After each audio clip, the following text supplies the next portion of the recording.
The War of the Shifting Sands. Narrated by Azeroth Archives. For centuries, the insectoid Qiraji had lain dormant within the ancient titanic fortress of Ahn'Qiraj, hidden deep in the desert of Silithus.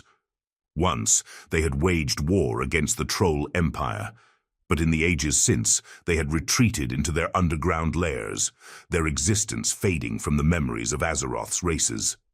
Only the mantid of distant Pandaria remained active above the sands.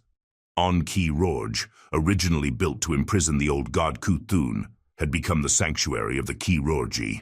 The lifeless sandstone halls, surrounded by the vast and inhospitable desert, ensured that the insectoid race remained undisturbed for generations. Even the mighty Kaldorei Empire under Queen Ossiran, who had once known of the fortress, had long since lost track of its location.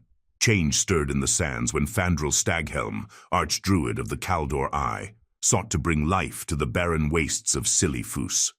He dispatched his son, Valstan, and a group of druids to find water sources that could transform the desert into a lush forest. As they journeyed through the dunes, they stumbled upon the ancient fortress of Ahn'Qiraj.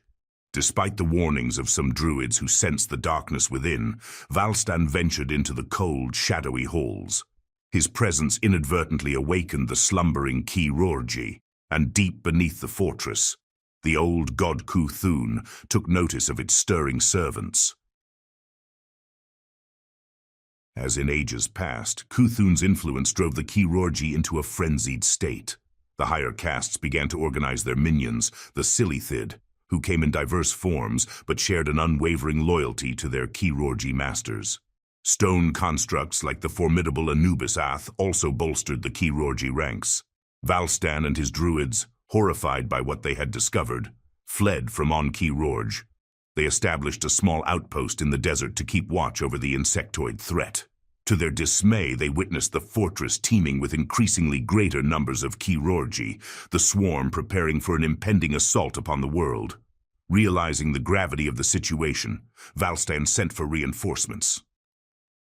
As they awaited aid, the druids could only observe the Qiraji's buildup within Ahn'Qiraj. The desert sands began to stir with the movements of innumerable insectoid soldiers, the first signs of the coming storm. The ancient evil that had once been forgotten was now awakening, and the peoples of Azeroth were unprepared for the chaos that would soon be unleashed. The war of the shifting sands loomed on the horizon, and the fate of the world hung in the balance. Without warning, an innumerable army of Qiraji and silithid burst forth from the ancient fortress of Ahn'Qiraj and the tunnels beneath it. The Qiraji overlords, driven by the will of their old godmaster Cthulhu, commanded their silithid minions to swarm across the desert of Silithus and spread to the neighboring regions. The insectoid tide swept over every dune and canyon, engulfing the land in a chitinous wave. The once desolate sands of Silithus now teemed with the relentless advance of the Qiraji forces, their numbers seemingly without end. In response to this sudden invasion, Fandral Staghelm, leader of the Kaldorei druids, hastily assembled a sizable army. Druids, sentinels, priestesses of Elune, and keepers of the grove joined forces under Staghelm's command, united in their determination to push back the insectoid threat. The Night Elf host marched south to meet the Qiraji head-on, clashing with their vicious foes in the heart of Silithus. The Kaldorei fought with courage and skill, their powerful magic and weaponry cutting through the Qiraji ranks. Despite the might of the Night Elves, the sheer numbers of the Qiraji and silithid proved to be a formidable challenge. The insectoids had already broken out of Silithus and threatened to spread across the entire southern part of the continent. The Kaldorei realized that containment was their only hope. They fought desperately to keep the Qiraji confined to the south, engaging in a series of back-and-forth battles that would come to define the war. At times, the Night Elves would gain the upper hand, driving the insectoids back towards the dunes of Silithus. However, the Qiraji would regroup and launch counterattacks with renewed strength and numbers, regaining lost ground and pushing the Kaldorei back. This ebb and flow of battle continued for months, with heavy casualties on both sides. The land became a grim testament to the ferocity of the conflict. littered with the bodies of fallen night elves and insectoids. The War of the Shifting Sands had begun, and its outcome would determine the fate of Kalimdor. The Kaldorei stood as the last line of defense against the relentless swarm, fighting not just for their own survival, but for the future of all life on the continent. In a resolute effort to vanquish the Qiraji threat, Fandral Staghelm and his Night Elf forces established multiple outposts and bases throughout southern Kalimdor. These strategic positions allowed the Kaldorei to wage a more effective campaign against their insectoid foes. The bases proved to be a turning point in the war. With each passing day, the Night Elves gradually pushed back the Qiraji, slowly but surely gaining the upper hand. The tide of battle had shifted, and the Kaldorei advanced into the heart of Silithus, driving the Qiraji back into the depths of the desert. Just as victory seemed within grasp, the war took a devastating turn. Valstan, Fandral's son, had been tasked with securing Southwind village, a crucial outpost near the front lines. The village was essential to the Night Elves' continued advance against the silithid.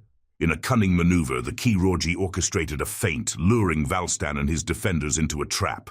The village was surrounded and Valstan himself was captured. In a horrific display of cruelty, the Qiraji tore him apart before Fandral's very eyes. Valstan's brutal death shattered Fandral's resolve and sowed doubt and fear among the Night Elf ranks. Seizing upon this moment of vulnerability, the Qiraji launched a renewed offensive, sweeping through Silithus once more. The Kaldorei forces, weary and disheartened by the sudden turn of events, fell back before the onslaught. The Night Elves, who had believed victory to be imminent, found their confidence and morale severely shaken. In desperation, Fandral reached out to the reclusive bronze dragonflight, who made their home in the region.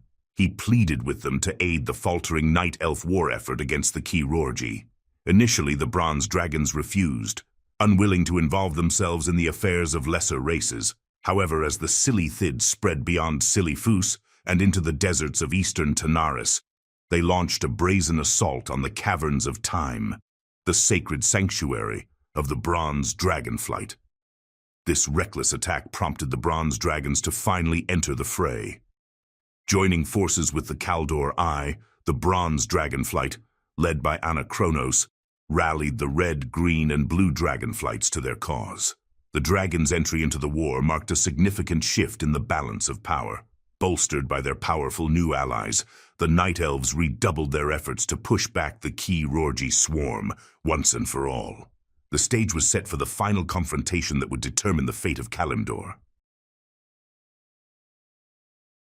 The arrival of the dragonflights turned the tide of the war decisively in favor of the Night Elves. The Qiraji found themselves outmatched by these powerful new adversaries, who rained destruction upon the insectoid ranks from the skies above. The dragons proved especially effective against the Qiraji, as many of the insectoids lacked the means to strike back at their airborne foes. The Qiraji were forced into a steady retreat, their numbers dwindling under the relentless assault. In one notable encounter during the battles in Silithus, a crafty giant Anubisath named Ossiran made a valiant stand against the dragons. As the bronze dragon Grakarond soared overhead, Ossiran hurled his obsidian sword with great force, striking the worm's wing. Grakarond plummeted to the ground, crushing countless Qiraji beneath his immense bulk. Though gravely wounded, the dragon managed to maul Ossiran to the brink of death. However, the remaining Qiraji converged upon the fallen dragon, overwhelming him with their sheer numbers. The site where Grakarond fell would come to be revered as sacred ground by the Anubisath, a testament to Ossiran's valiant stand against the dragons. Despite isolated incidents like Ossiran's stand, the Qiraji were largely unable to withstand the combined might of the dragons and the Night Elves.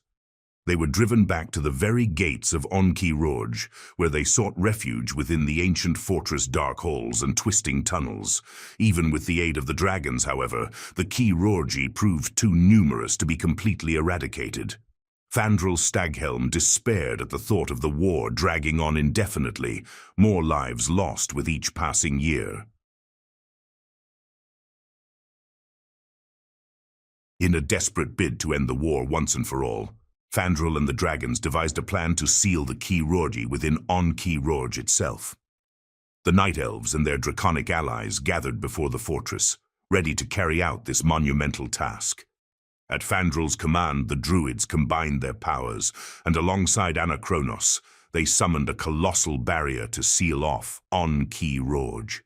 The earth split asunder, and a magical wall of stone and giant roots erupted from the ground. The Scarab Wall, as it would come to be known, towered over the desolate landscape, an impenetrable barrier that would keep the Qiraji locked away within their city for millennia to come. As a final safeguard, Ahn'Qiraj created two mystical artifacts, the Scarab Gong and the Scepter of the Shifting Sands. He entrusted the scepter to Fandral, to be used in conjunction with the gong to open the Scarab Wall, should the need ever arise. However, consumed by grief and rage over Valstan's death, Fandral found no solace in this victory. In a moment of anguish, he shattered the Scepter of the Shifting Sands, scattering its pieces across the land. The fragments of the scepter would remain lost for 1,000 years, while the Qiraji languished within their prison, their numbers growing as they waited for their chance to swarm the continent once more. My powers wane as the throne grows weak. The cloak of the Lich King now feels bleak.